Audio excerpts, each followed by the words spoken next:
안녕하세요. 저는 박경희입니다. 올해 67살이고요. 남편과 함께 작은 회사 하나 일구며 살아왔습니다. 제가 살아온 인생을 한마디로 표현하자면 예의였어요. 어렸을 때부터 어른들한테 배운 게 사람은 예의를 지켜야 한다는 거였거든요. 시키지 않아도 먼저 인사하고 받은 것보다 조금 더 돌려주고 약속은 반드시 지키고 그렇게 살아왔어요. 남편 만날 때도 그랬고 시어머니 모실 때도 그랬고 준호를 키울 때도 그렇게 가르쳤어요. 사람은 일관성이 있어야 한다. 말과 행동이 다르면 안 된다. 이게 제가 평생 지켜온 원칙이었죠. 저는 오래 참아보는 편이었어요. 급하게 결론 내리는 걸 좋아하지 않거든요. 사람이라는 게 복잡하니까 충분히 지켜보고 판단해야 한다고 생각했어요. 그런데 어느 날 그 애가 제 선을 넘었습니다. 제가 며느리를 처음 만난 건 5년 전 가을이었어요. 준호가 회사에서 돌아와서는 한참을 서성이더라고요. 평소 같으면 밥부터 달라고 할 텐데 그날은 달랐어요. 엄마, 할 말이 있어요. 준호가 그러더군요. 저는 뭔가 심상치 않다는 걸 느꼈어요. 28살 먹은 아들이 저한테 이렇게 조심스럽게 말할 때는 보통 큰일이거든요. 뭔데? 결혼하고 싶은 사람이 있어요. 아, 그 얘기구나. 저는 사실 기다리고 있었어요. 준호가 언제쯤 그런 말을 할까 하고요. 나이도 이제 적당하고 직장도 안정됐으니까. 그래, 언제 한번 데려와 봐라. 이번 주말에 데려와도 될까요? 그래. 그렇게 해서 그 애를 처음 만나게 됐어요. 토요일 오후였는데 준호가 그의 손을 잡고 들어오더라고요. 첫인상은 좋았어요. 키도 적당하고 얼굴도 단정하고 옷도 깔끔하게 입었고요. 그런데 첫 마디가 좀 특별했습니다. 안녕하세요. 전구식 관습은 안 따를게요. 다른 인사도 아니고 이게 첫 인사였어요. 안녕하세요, 김민정이라고 합니다가 아니라 구식 관습은 안 따를게요가 먼저 나온 거예요. 저는 순간 당황했어요. 뭔 소리야 싶기도 하고 이상하기도 하고. 하지만 웃어넘겼습니다. 요즘 젊은 애들은 다 그런가 보다 하면서요. 그래, 편하게 지내자. 그랬더니 그 애가 웃으면서 계속 말하더군요. 독립적으로 지낼게요. 서로 간섭 안 하고요. 저희는 저희대로 살고 어머님은 어머님대로 사시면 되잖아요. 독립적으로요? 저는 좀 의아했어요. 며느리가 시어머니한테 독립적으로 살겠다고 선언하는 게 보통 일인가 싶어서요. 그래, 뭐 그렇게 해도 되지. 저는 고개를 끄덕였어요. 솔직히 나쁘지 않다고 생각했거든요. 요즘 며느리들이 시어머니 때문에 고생한다는 얘기도 많이 들었고, 저도 며느리가 독립적이면 서로 편할 거라고 생각했어요. 그날 저녁 그 애가 돌아간 뒤에 남편한테 말했어요. 여보, 며느리감이 좀 특이해. 뭐가? 첫 마디가 구식 관습 안 따른다는 거야. 남편이 웃으면서 말하더군요. 요즘 애들 다 그러지 뭐. 우리 때와는 달라. 그런가? 그래, 독립적이면 좋지. 우리 눈치 안 보고 살 수 있잖아. 저도 그렇게 생각했어요. 그때까지는요. 하지만 그 말이 이렇게 오래 갈 줄은 몰랐습니다. 한 달 뒤에 양가 상견례가 있었어요. 장소는 시내 한정식 집으로 정했는데 저희가 예약하고 저희가 내기로 했어요. 뭐 그런 건 당연하다고 생각했거든요. 그날 그의 부모님을 처음 뵀는데 첫인상은 나쁘지 않았어요. 아버지는 회사원이시고 어머니는 전업주부시더라고요.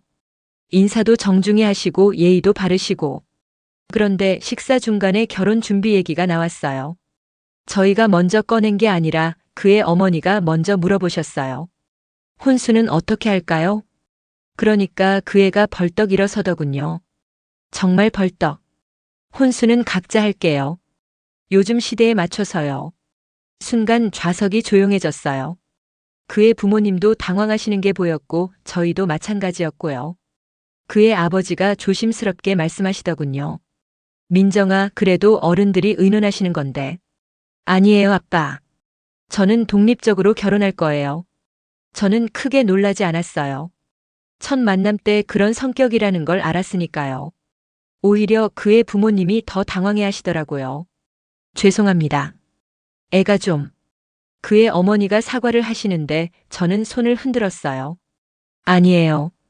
요즘 젊은 애들 생각이 다 그래요. 독립적인 게 좋죠. 그날은 그렇게 넘어갔어요. 하지만 집에 돌아와서 남편이 말하더군요. 저 애 좀 특이하긴 하네. 특이하다고? 보통 며느리들은 겸손하게 나오는데 저 애는 너무 당당해. 당당한 게 나쁜 건 아니잖아. 그야 그렇지만 남편도 뭔가 어색하다는 표정이었어요. 그런데 진짜 문제는 며칠 뒤에 시작됐어요. 그의 어머니한테서 전화가 온 거예요. 사모님 안녕하세요. 네, 안녕하세요. 그런데 말이죠. 아이들이 워낙 어려우니까 혼수 준비하는 부분은 시댁에서 좀 도와주실 거죠? 저는 귀를 의심했어요. 혼수는 각자 한다고 하지 않았나요? 아, 그건 그냥 하는 말이고요. 실제로는 시댁에서 도와주셔야 하는 거 아니에요? 우리가 한 식구가 되는 건데. 한 식구요? 며칠 전까지만 해도 독립적으로 한다고 하더니 이번엔 한 식구라고 하시네요. 그런데 따님이 독립적으로 하겠다고. 아이고, 그 애가 뭘 알아요. 어른들이 알아서 해줘야죠. 저는 정말 어이가 없었어요. 상견례 자리에서는 독립이라고 하더니 전화로는 도와달라고 하고. 일단 생각해 보겠습니다. 네, 그런데 너무 오래 생각하지 마세요. 아이들 결혼 준비할 게 많거든요. 전화를 끊고 나서 저는 한참을 생각했어요. 뭔가 이상하다는 생각이 계속 들었거든요. 말의 방향이 상황 따라 바뀌는 것 같더라고요. 독립이라는 말이 필요할 때는 꺼내고 도움이 필요할 때는 한 식구라는 말을 꺼내고. 그날 밤 저는 수첩에 메모를 하나 적어두었습니다. 말과 행동의 간격, 상황에 따라 바뀌는 원칙이라고요. 남편한테도 말했어요. 여보, 뭔가 이상해. 뭐가? 며느리네 말이 앞뒤가 안 맞아. 어떻게? 상견례 때는 독립이라고 하더니 어머니는 전화로 도와달라고 하네. 남편이 한숨을 쉬더군요. 요즘 사람들이 다 그래. 말은 그렇게 하고 실속은 따로 챙기고. 그때까지도 저는 그냥 넘어갈 수 있다고 생각했어요. 하지만 이게 시작이었습니다. 결혼식은 무사히 치렀어요. 그 애가 원하는 대로 간소하게 했고 저희도 크게 불만은 없었어요. 요즘 추세가 다 그런 거니까요. 신혼여행도 제주도로 다녀오고 이제 정말 며느리가 생겼구나 싶었어요.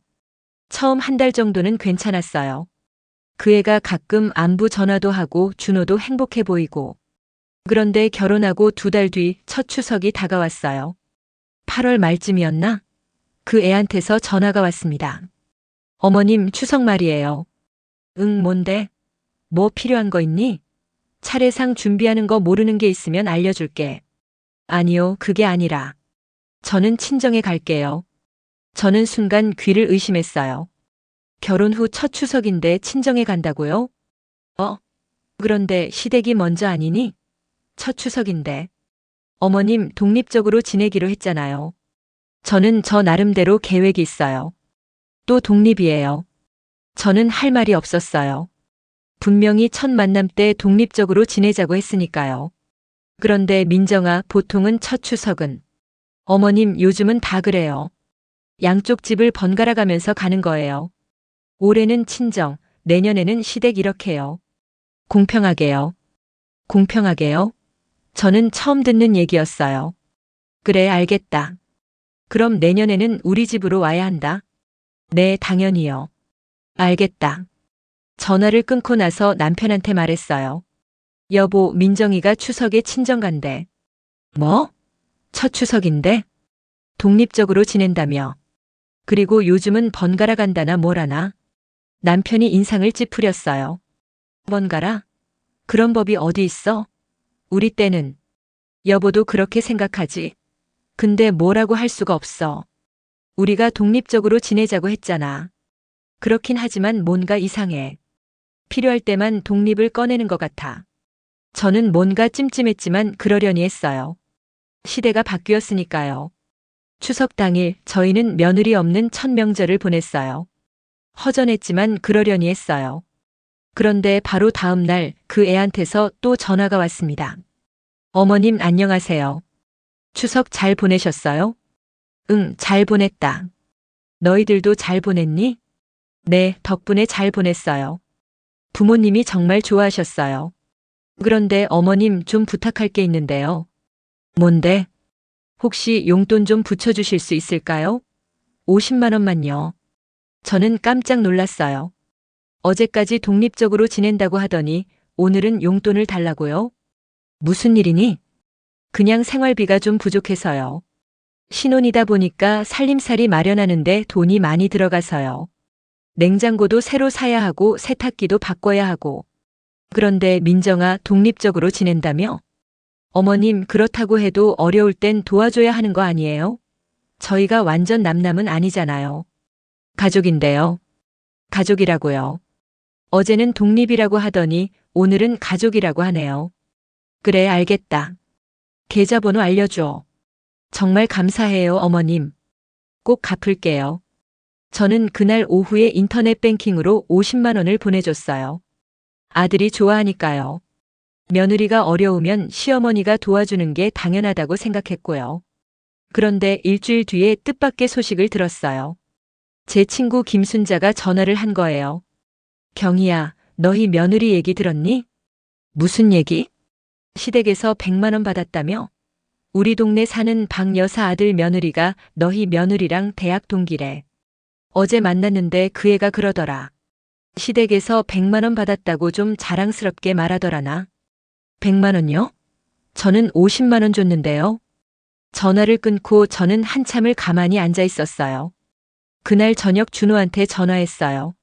준호야, 혹시 너도 민정이한테 돈 준 거 있니? 아, 네. 민정이가 신혼 살림 마련하는데 돈이 부족하다고 해서 좀 보탰어요. 얼마나? 50만 원이요. 저는 정말 어이가 없었어요. 그 애가 저한테는 생활비 부족하다며 50만 원을 요청하고 준호한테도 신혼 살림 마련 비용이라며 따로 50만 원을 요청한 거였어요. 그럼 민정이가 밖에서 시댁에서 100만 원 받았다고 말하고 다니는 것도 틀린 말은 아니네. 그런 말을 해요? 그래, 들었어. 그런데 이제 보니까 우리가 합쳐서 100만 원을 준 거구나. 아, 그렇게 되는군요. 저는 그날 밤 정말 잠이 안 왔어요. 추석에는 독립이라고 하더니 돈이 필요할 때는 각각 다른 방식으로 가족이라며 접근하고, 그리고 받은 돈의 목적을 하나로 포장해서 소문내고, 그날 처음으로 제 안의 저울이 흔들렸습니다. 이 애가 생각보다 치밀하구나 하는 생각이 들기 시작했어요. 겨울이 오면서 그 애의 패턴이 점점 더 선명하게 보이기 시작했어요. 처음에는 우연인가 싶었는데 시간이 갈수록 확신이 들더군요. 친정일이라면 얘기가 달랐어요. 친정 어머니가 감기에 걸렸다고 하면 회사에 연차를 내고 병원까지 모시고 가더라고요. 친정에 무슨 일이 생기면 발 빠르게 달려가고 친정 식구들 안부는 매일같이 확인하고, 그런데 제가 몸살로 사흘을 누워있을 때는 준호를 통해서야 안다는 시기였어요. 문자 하나 없었거든요. 준호가 말해줘야 아 몰랐어요 라고 하더군요. 그때 제가 조심스럽게 말했어요. 민정아, 준호한테 의존하지 말고 직접 연락해보면 어떨까? 그랬더니 그 애가 뭐라고 했는지 아세요? 어머님도 저한테 연락 안 주시잖아요. 제가 먼저 연락해야 한다는 거였어요. 시어머니가 며느리한테 안부부터 물어봐야 한다는 거죠. 저는 그때 깨달았어요. 이 애에게는 예의라는 게 일방향이구나.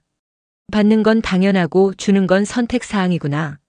설날이 되니까 더 가관이었어요. 작년 추석을 친정에서 보냈으니까 이번에는 당연히 시댁에 올 줄 알았는데 그 애가 말하더군요.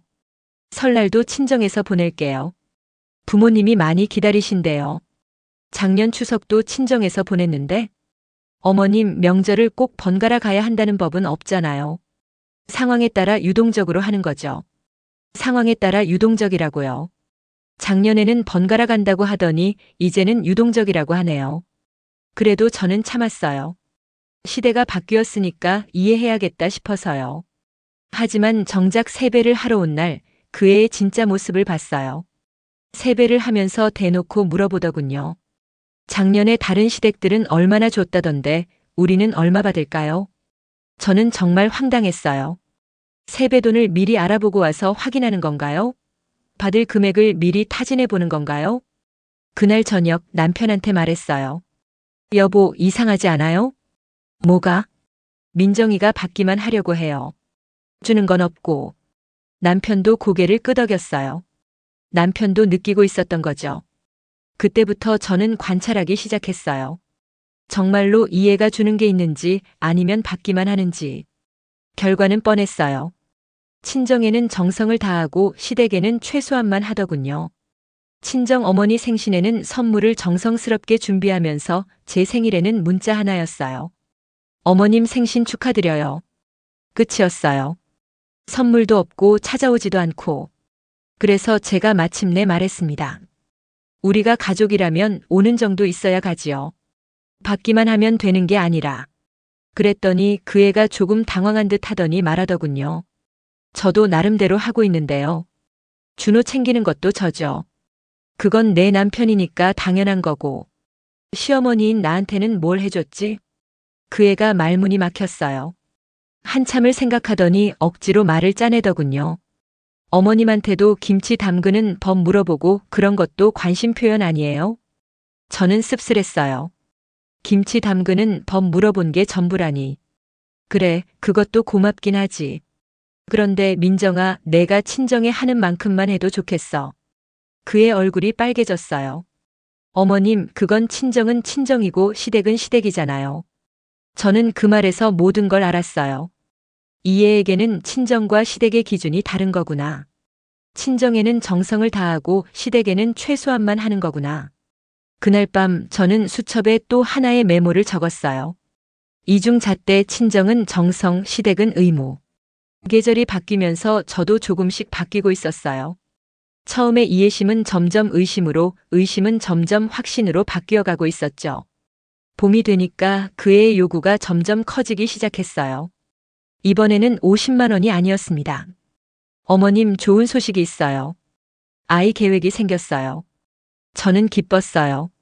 손주라니 정말 좋은 소식이었죠. 그래, 정말 좋구나. 그런데 문제가 있어요. 지금 집이 너무 좁아서 아이 키우기 어려울 것 같아요. 전세를 좀 더 넓은 곳으로 옮겨야 할 것 같은데. 저는 그 말을 들으면서 뭔가 불길한 예감이 들었어요. 설마 또 돈 얘기는 아니겠지? 보증금이 3천만 원 부족해서요. 도와주실 수 있을까요? 3천만 원이요? 저는 순간 숨이 막혔어요. 50만 원도 아니고 3천만 원이라고요? 민정아, 그런데 독립이 원칙이라 했잖니. 그러자 그 애가 당연하다는 듯이 말하더군요. 어머님, 그건 그거고요. 이건 손주를 위한 거잖아요. 어머님 손주인데 어머님이 도와주셔야죠. 그건 그거고요. 저는 그 말에서 충격을 받았어요. 원칙이라는 게 이렇게 쉽게 바뀌는 건가요? 며칠 뒤 준호도 찾아와서 저를 설득했어요. 엄마, 도와주시면 안 돼요? 손주를 위한 일인데. 저는 그날 밤 정말 고민했어요. 한편으로는 손주를 위한 일이니까 도와줘야 한다는 생각이 들었어요. 하지만 다른 한편으로는 이게 맞나 싶었어요. 생각해보니까 그 애는 지금까지 한 번도 일관된 모습을 보인 적이 없었어요. 필요할 때는 가족이라고 하고 부담스러우면 독립이라고 하고. 일주일을 고민한 끝에 저는 결정했어요. 마지막으로 한 번만 도와주기로 한 거죠. 하지만 이번에는 확실히 못 받고 싶었어요. 그 애를 불러서 말했어요. 민정아, 3천만 원 도와줄게. 그런데 이번이 정말 마지막이야. 그의 얼굴이 환해졌어요. 정말 감사해요, 어머님. 잘 들어. 앞으로는 독립적으로 살아야 해. 내가 그렇게 원했던 거잖아. 네, 알겠어요. 정말 감사합니다. 그 애는 고마워했지만 저는 뭔가 불안했어요. 정말로 이번이 마지막일까? 그 애가 정말로 독립적으로 살아갈까? 한 달 뒤 그 애는 새 집으로 이사를 갔어요. 더 넓고 좋은 집이었죠. 저는 손주를 위한 일이니까 뿌듯했어요. 하지만 동시에 마음 한켠에서는 경계심이 생겼어요.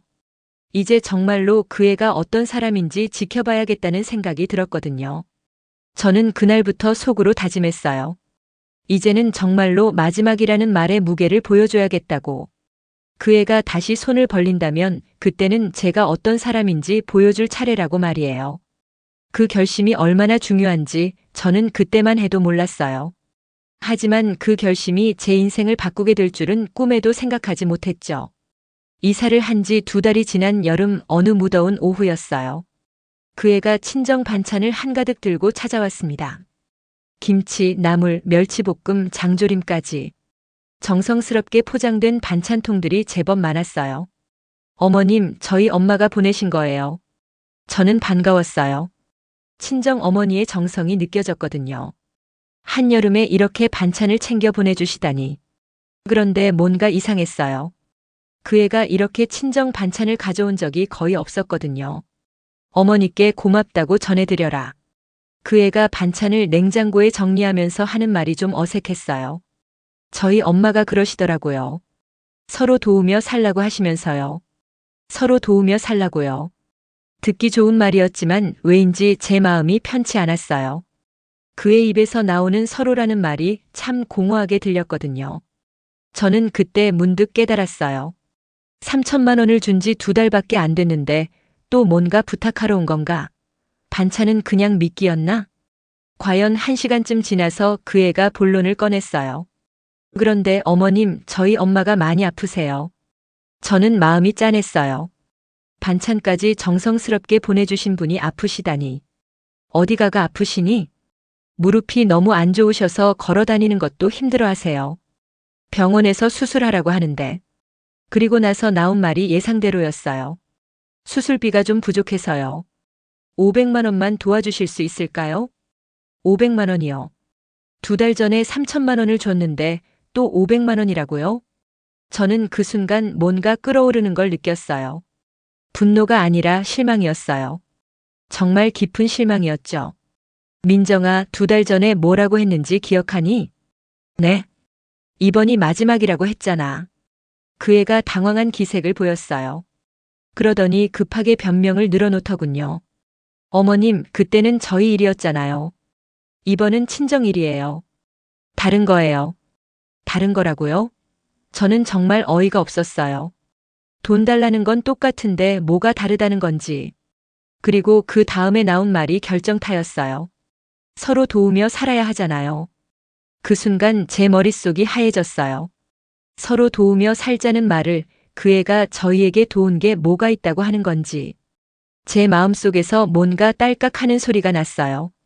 마치 스위치가 꺼지는 소리 같았어요. 아니, 자물쇠가 잠기는 소리였을까요? 민정아, 그럼 너는 우리를 어떻게 도와줬니? 그 애가 눈을 깜빡였어요. 예상하지 못한 질문이었던 모양이에요. 어머님, 그게 무슨? 서로 도우며 산다고 했잖아. 그럼 서로여야 하는 거 아니니? 내가 우리를 도와준 게 뭐가 있지? 긴 침묵이 흘렀어요. 그 애는 한참을 고민하더니 겨우 입을 열었어요. 저는 준호 잘 챙기고 있잖아요. 그건 내 남편이니까 당연한 거고. 시어머니인 나한테는 뭘 해줬지? 또 다른 침묵. 그 애가 눈을 이리저리 굴리더니 억지로 말을 짜냈어요. 제가 오늘도 반찬 가져다 드렸잖아요. 저는 씁쓸했어요. 돈 달라고 오면서 가져온 반찬이 도움이라고요? 민정아, 이 반찬은 내가 돈 달라고 하려고 가져온 거 아니니? 그의 얼굴이 빨개졌어요. 들킨 거죠. 저는 그 순간 모든 걸 확실히 이해했어요.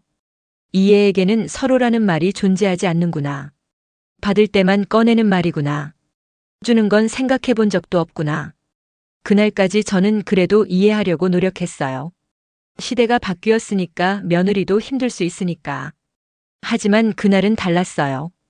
3천만 원을 받은 지 2달 만에 또 500만 원을 달라고 하는 것도 그렇고 그걸 서로 도우며 사는 거라고 포장하는 것도 그렇고 무엇보다 저희가 도움을 받은 적이 있냐고 물었을 때 대답할 말이 없다는 것이 저를 절망하게 했어요.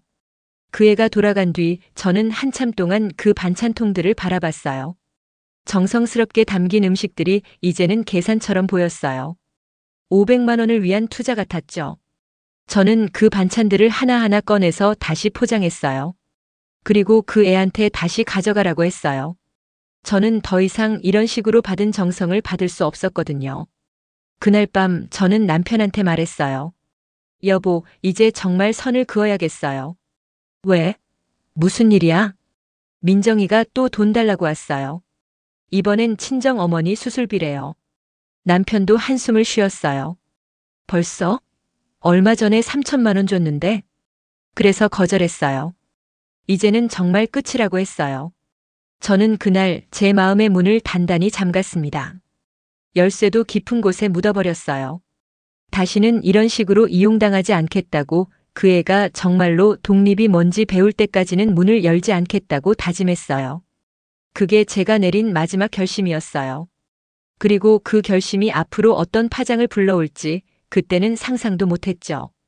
그날 이후로 저는 달라졌어요. 마음의 문을 잠근다는 게 이런 기분인지 처음 알았거든요. 뭔가 단단해지는 느낌이었어요.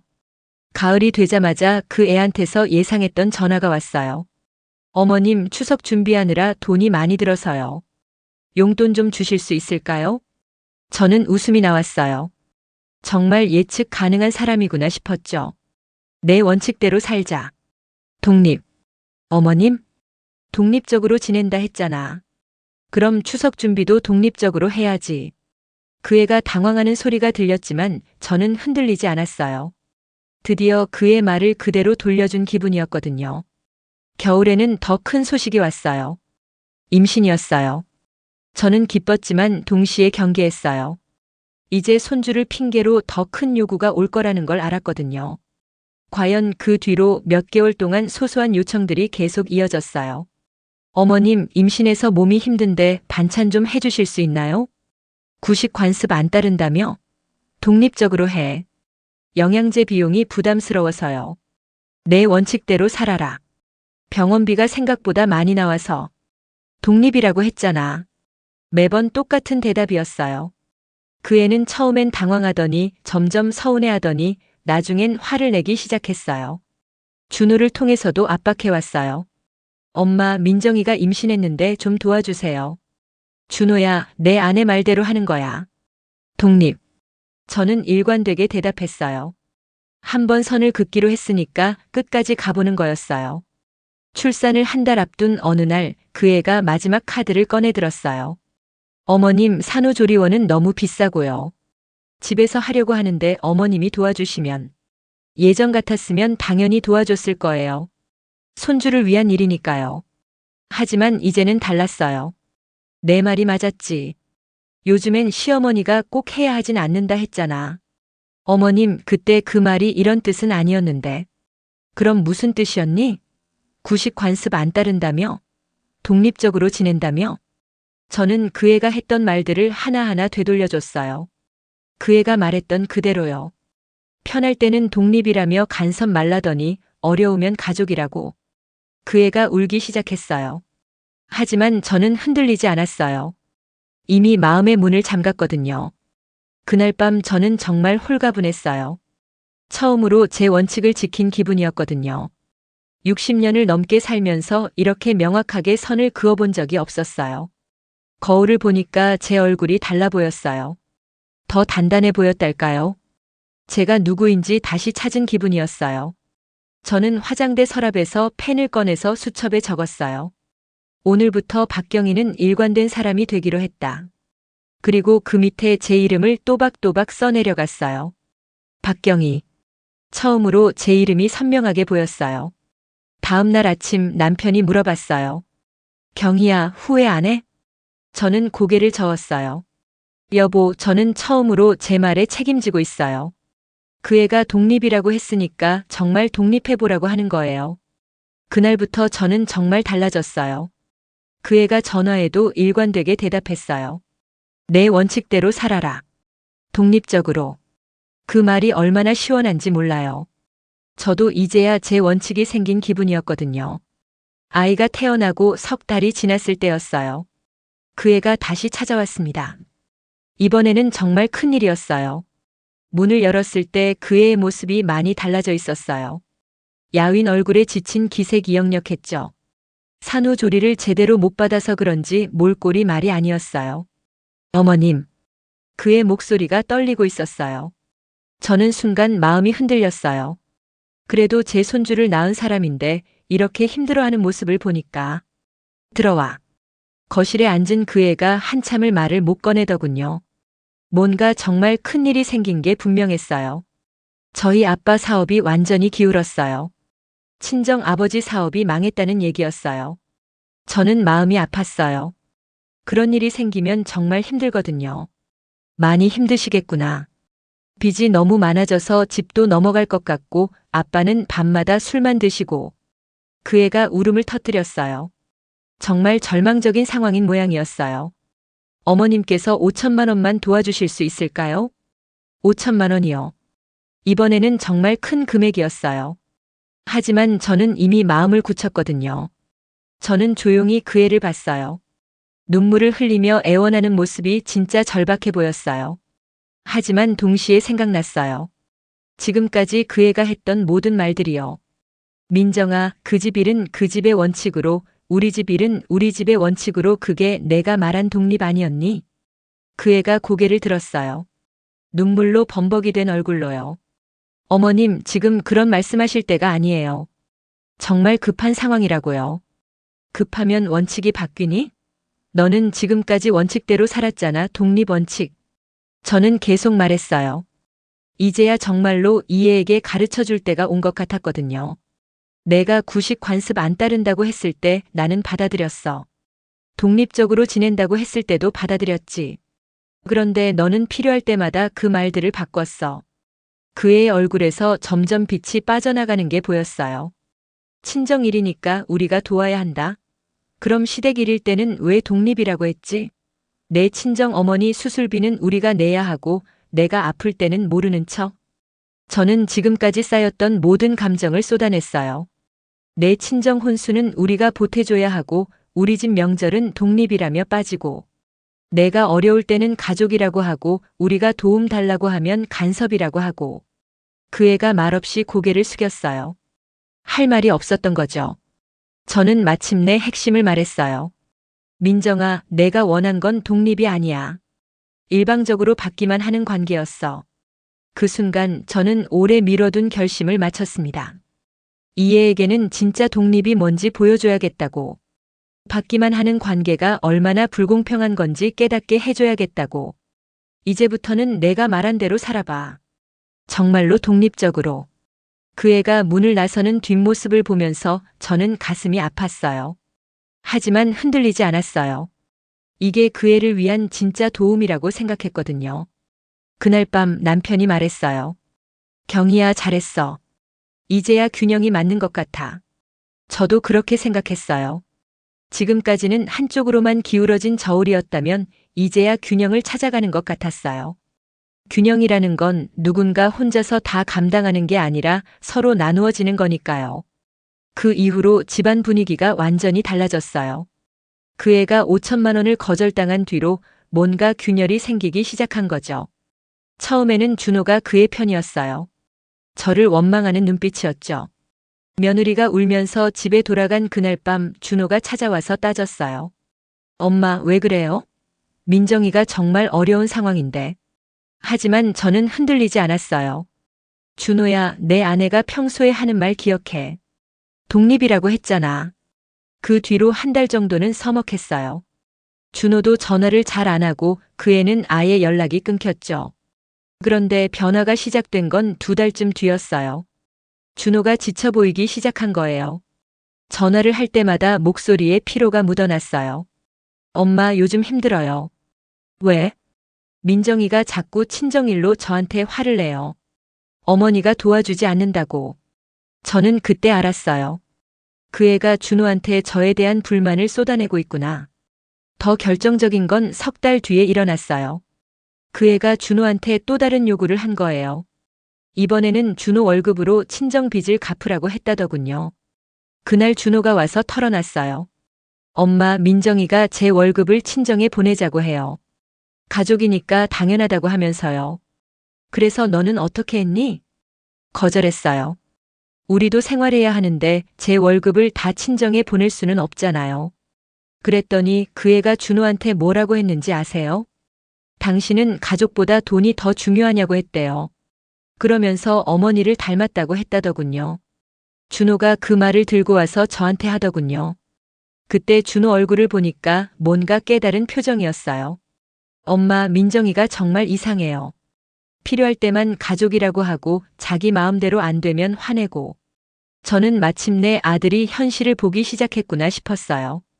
그 뒤로 준호의 태도가 완전히 바뀌었어요. 어느 날 준호가 그 애한테 제대로 말했다더군요. 당신 필요할 때만 가족 찾지 마. 그 말이 제 등 뒤에서 들릴 때 저는 눈을 감고 울지 않으려 했어요. 제 아들이 현실을 알아가는 소리였거든요. 기쁘면서도 슬펐어요. 남편도 나중에는 저를 완전히 지지해줬어요.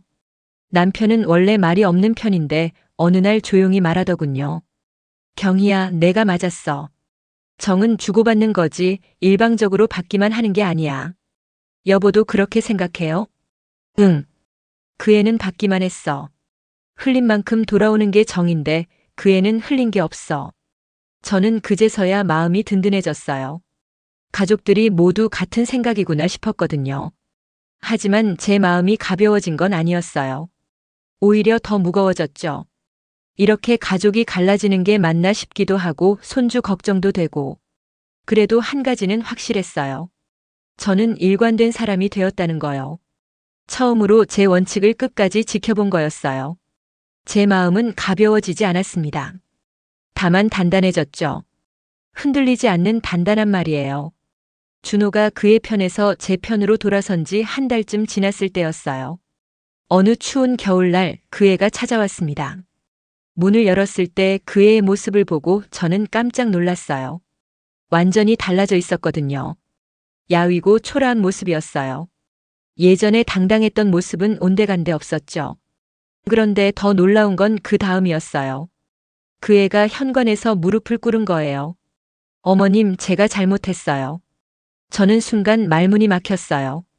그 자존심 강하던 애가 무릎을 꿇다니. 정말 절박한 상황인가 보다 싶었어요. 들어와. 거실로 들어온 그 애는 계속 고개를 숙이고 있었어요. 손도 떨리고 목소리도 떨리고. 뭔가 큰일이 생긴 게 분명했어요. 어머님, 정말 죄송해요. 제가 너무 이기적이었어요.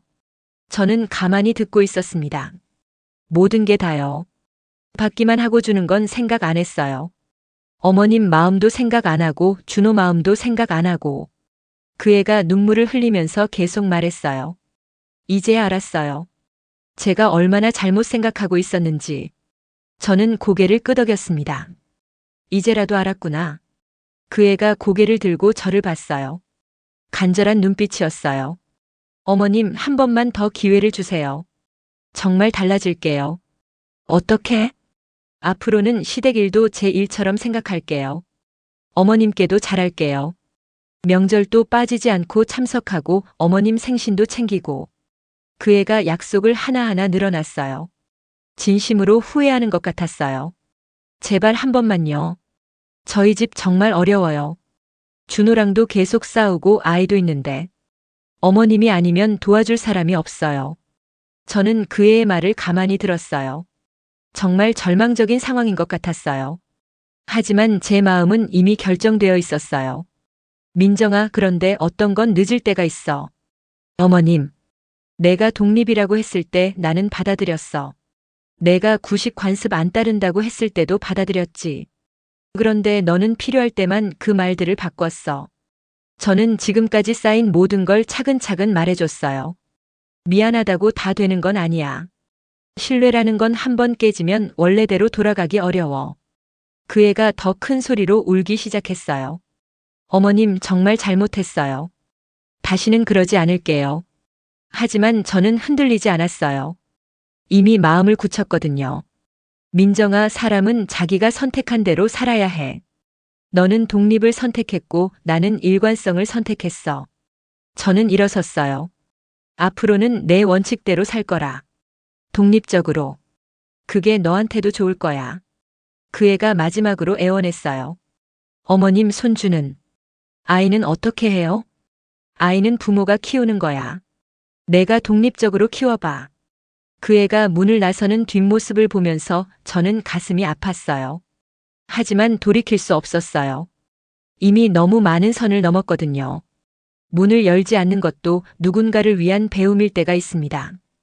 그 애가 정말로 독립이 뭔지 책임이 뭔지 배울 때까지는 저는 문을 열지 않기로 했어요. 그게 제가 내린 마지막 결심이었어요. 그 뒤로 소식이 들려오기 시작했어요. 제가 직접 들은 게 아니라 동네 사람들을 통해서요. 먼저 들린 소식은 친정에서도 그 애를 돌봐주기를 그만뒀다는 거였어요. 김순자가 전해준 얘기였는데 그 애네 어머니가 이렇게 말했다더군요. 시댁에서도 안 도와주는데 우리가 뭐하러 계속해줘?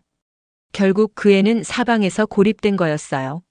시댁도 친정도 등을 돌린 상황이 된 거죠. 한 달 뒤에는 더 충격적인 소식이 들려왔어요. 준호가 이혼을 요구했다는 거였어요. 아들이 저한테 직접 말하더군요. 엄마, 더 이상은 안 되겠어요. 민정이가 계속 친정만 생각하고 저한테는 돈만 달라고 해요. 저는 복잡한 마음이었어요. 한편으로는 아들이 현실을 깨달았다는 게 다행스럽기도 했지만 다른 한편으로는 가정이 깨진다는 게 마음 아팠어요. 동네에서는 말이 많았어요. 박 사모님, 며느리 좀 매정하게 대하시는 거 아니에요? 아이도 있는데 좀 봐주시지.